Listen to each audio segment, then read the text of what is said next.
আসসালামু আলাইকুম ওয়া রাহমাতুল্লাহি ওয়া বারাকাতুহু। আলহামদুলিল্লাহি রাব্বিল আলামিন ওয়াসসালাতু ওয়াসসালামু আলা রাসূলিল কারীম, আম্মা বা'দ। সুপ্রিয় দিনী ভাই ও বোনেরা,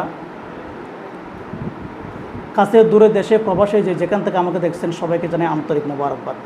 সুপ্রিয় দর্শক, পবিত্র জিলহজ মাস আসলেই আমাদের মাঝে ইসলামের গুরুত্বপূর্ণ একটা ইবাদত কুরবানি বিষয়ে আমাদের মাঝে নানা রকম প্রশ্ন জাগে।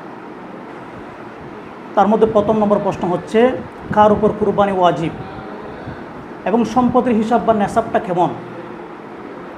মুসলমান আকেল, বালেগ, মুকিম, স্বাধীন, নেসাবের মালিক, অর্থাৎ মুসলমান হতে হবে, কাপড়ের উপর কুরবানি ওয়াজিব নয়। স্বাধীন হতে হবে, গোলামের উপর কুরবানি ওয়াজিব নয়। মুকিম হতে হবে, অর্থাৎ মুসাফিরের উপর কুরবানি ওয়াজিব নয়।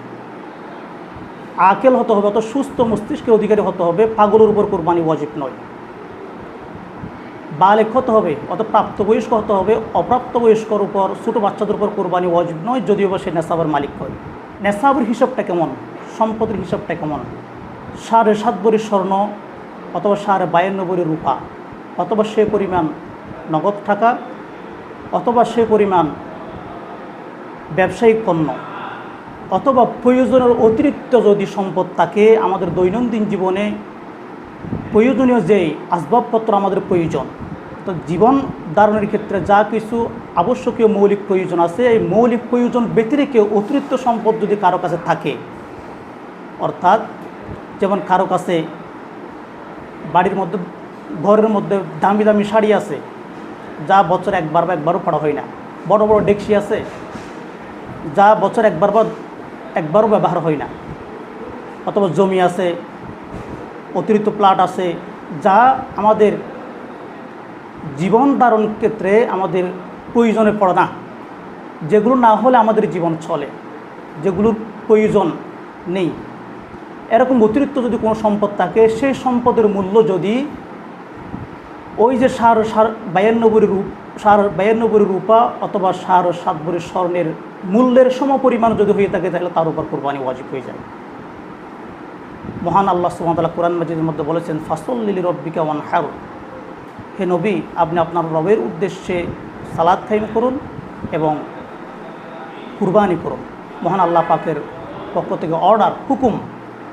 রসুল করিম সাল্লাল্লাহু আলাইহি সাল্লাম বলেছেন, আন ইবনে উমর রাদিয়াল্লাহু তাআলা আনহু থেকে বর্ণিত, তিনি বলেন, আকাম রাসূলুল্লাহ সাল্লাল্লাহু আলাইহি সাল্লাম বিল মাদিনাতি 10 সিনিন, রসুল করিম সাল্লাল্লাহু আলাইহি ওয়াসাল্লাম 10 বছর মদিনায় ছিলেন। কুল্লু ইউদহি কুল্লু সানাতিন, প্রতি বছরই তিনি কুরবানি করেছেন। এই যে রসুল পাক সাল্লাল্লাহু আলাইহি সাল্লামের প্রতি বছর কুরবানি করা, এটা প্রমাণ করে যে এই ইবাদত অত্যন্ত গুরুত্বপূর্ণ একটি ইবাদত। অনেক হাদিসের মধ্যে রয়েছে, এই হাদিসটি রয়েছে মুসনাদ আহমদ এবং মুসলিম শরীফের মধ্যে রয়েছে। আবি হুরায়রা রাদিয়াল্লাহু তাআলা আনহু ক্বাল ক্বাল রাসূলুল্লাহ সাল্লাল্লাহু আলাইহি সাল্লাম, মান ওয়াজাদা সাআতান ফালাম ইউদহি ফালা ইয়াকরাবান্না মুসাল্লানা,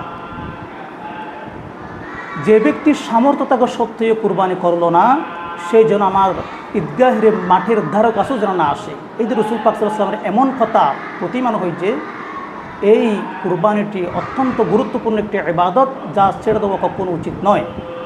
বিদায় হজ্জের সময় রসুল পাক সাল্লাল্লাহু আলাইহি সাল্লাম 100টি কুরবানি করেছেন, 100টি উট কুরবানি করেছেন। যেই উটগুলোতে রসুল পাক সাল্লাল্লাহু আলাইহি সাল্লাম 63টি উট নিজের হাতে জবাই করেছেন এবং বাকি উটগুলো হযরত আলী রাদিয়াল্লাহু তাআলা আনহুর মাধ্যমে জবাই সম্পন্ন করেছেন। তাহলে এই যে রসুল পাক সাল্লাল্লাহু আলাইহি সাল্লামের যে ধারাবাহিক আমল, এটা প্রমাণ করে যে এই কুরবানিটি অত্যন্ত স্থায়ী এবং অত্যন্ত গুরুত্বপূর্ণ একটি ইবাদত। আল্লাহ সুবহানাহু ওয়া তাআলা আমাদেরকে এই ইবাদতটি খুলুসিয়তের সহিত, ইখলাসের সহিত একমাত্র আল্লাহ পাককে রাজি খুশি করার জন্য তৌফিক দান করুন, আমিন।